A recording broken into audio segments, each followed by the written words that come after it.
what better subject to study than ourselves? What better subject to interrogate and investigate daily? What's the one character that we should never get bored with chasing to figure out? But also, it's also the one character that we can't get away from ourselves. It's the one person that we can't get rid of. So I have enjoyed and not enjoyed investigating myself through my life. I write about this in the book. I don't, to form a personal style or to know who we are or what we want, that's hard to do. So I have learned to, by process of elimination, get rid of the things that you go, well, that is not me, or that is just a fad. That's not going to ever be classic. That does not feed me. That may be, for instance, there's certain pursuits we go, yeah, that may be an immediate green light that's just plugged into a battery, but that light's going to go out because that battery's going to die. That's not truly solar powered green light. So style is finding those things where we go, oh, that's a solar powered green light. That's who I am and who I am not. So we figured out who we're not first. I found that I was able to figure out who I was by process of elimination. It's also, I'd rather be a good man than a nice guy. That happens later, and that's part of style. I've always said this: I'd rather have an asshole than a dork. Why? Because at least I know where the asshole stands. The dork's trying to be everything to everybody that he thinks they want them to be. I don't want to be that. I don't really enjoy being around that person because I can't trust him. And when I've been one, I couldn't trust myself. So style is also about, once you do find your frequency on something, go forward if you're a non-tyrant and don't ask permission. And that's the not giving a damn part. I've found that the world will actually acquiesce and go, yeah, I'll give you a green light on that, if you actually go forward and mean it, and you're going to do it by hook or by crook and not ask permission. It's a trick, but it works in our life. I mean, sometimes if something is number one on our list and we've got to have it, we need it. A lot of times we don't get it. Think about it, whether it's that girl or whether it's that friend or whatever it is, man, if you make them the number one thing in your life, they're going to go like, well, what else did you have going before you came to me? You know what I mean? I want somebody who had their together before they came to me a little bit. If I'm your everything, then I'm probably, a lot of times people will go, or situations will say, no, we don't want you because you need us too bad. Something about taking that trip to Germany got that need out of my mind, and the idea of getting a job or an agent in Hollywood became subliminally number 2 on my list of priorities. Just by sheer that I'd kind of forgotten about it and wasn't thinking about it all the time. Well, that allowed me to relax, be involved in a meeting with an agent where they accepted me, to then go out on auditions and actually get them, because I was like, I really want this, but I don't need it. And there's a big difference. And Hollywood is in fame. There's a game in Hollywood. It is an affair. It's not necessarily a marriage. And there's a game to play, and it's better to want it and not need it. In many ways, and I think especially today, not just in acting career, but in all of our careers, athletes, everything is with so much room to be objective. What are we on our phone? There's a jumbotron, immediate response when we put something out. We may be becoming too objective or measuring too aware, giving too much credence to awareness of, how am I perceived? Kids these days, it's what they put out, how it's received. If it's got enough thumbs up, they have a good day. If it's got enough thumbs down, they have a bad day. So our being and our attitude and how we feel about ourselves is more reliant. We're letting it be more reliant on what other people think about us today than ever before. I say lean into the subjective. I don't give a damn about what anyone else thinks. I'm done it, but I'm going to chase down and do what's truest to me. And then it's time to pop out sometimes and read your reviews or have a look at the jumbotron or watch that performance on playback. It's okay, but if you're thinking about the result or thinking in the third person too early, I don't believe you do near as good or true of a job in the first person subjectively that you could do. I do think that there's great value and being alone. And if we are alone and we get bored and we don't like the company, ding, may that light go off to say that does not mean we need to pick up our phone to get some attention, or go to the bottle to ease the anxiety, or go online to get some feedback to entertain ourselves. No, it's actually a great time to say, no, sit here in that discomfort long enough to go, okay, until you come out the other side to go, all right, I'm good with me again.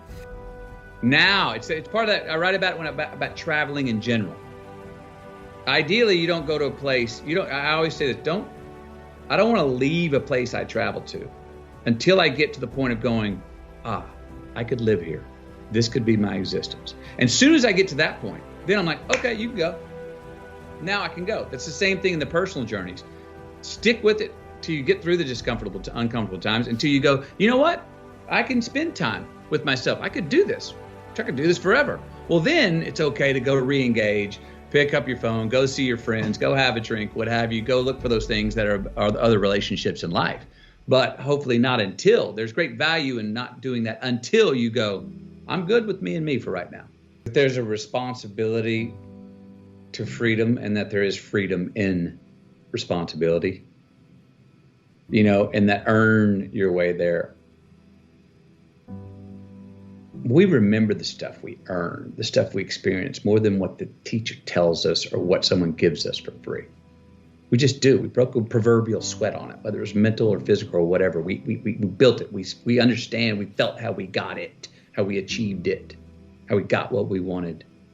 Those stick with us. Whether we forget them intellectually, they were written in our lineage, and they build resilience, and they build a healthy, true optimism going forward to know that, oh no, I've worked for something before and achieved it. Delayed gratification. Oh, there are choices I can make today for myself that will pay me back later in life. Mailbox money, as we call it in the entertainment industry. ROI. There are specific personal choices we can make, and they're worth considering. Look, I'm all for hedonism. I'm all for immediate gratification too. Sometimes it's like, yes, dude, it's Halloween. Eat all the candy you want. Go for it. It's not going to become a habit day to day. There's certain nights where you're like, hey guys, tonight we're going to blow it out. The walls are padded and we got nothing. We're off work on Monday. Let's go. Certain times to say that's okay. But there's, where is the selfish choice, the selfless choice? Where is what we want actually what we need? Where is what we need actually what we want? Where is the best choice for me, the best choice for we? Where's the best choice for we, the best choice for me? That's the place, I believe, talk about honey holes. That's the real place to go forward in trying to find. Tee ourselves up for those green lights in the future. And the simple things. Let me bring it down to a really simple one. You drink coffee? I do. Do you prepare your coffee, put it in the filter, and pour the water in the coffee maker the night before?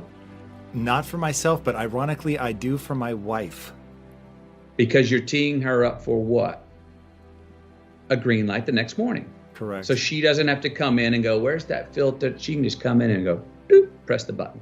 You're giving her a gift to her future self. You're making something easier for her. It's a very simple thing, but it's a great little simple metaphor. So there are choices we make. If you're going to say right now, I'm going to lie, cheat, and steal to get what I want, and I got it. I got an immediate green light for me. That's just a battery-powered green light. That's not a solar-powered green light. Why?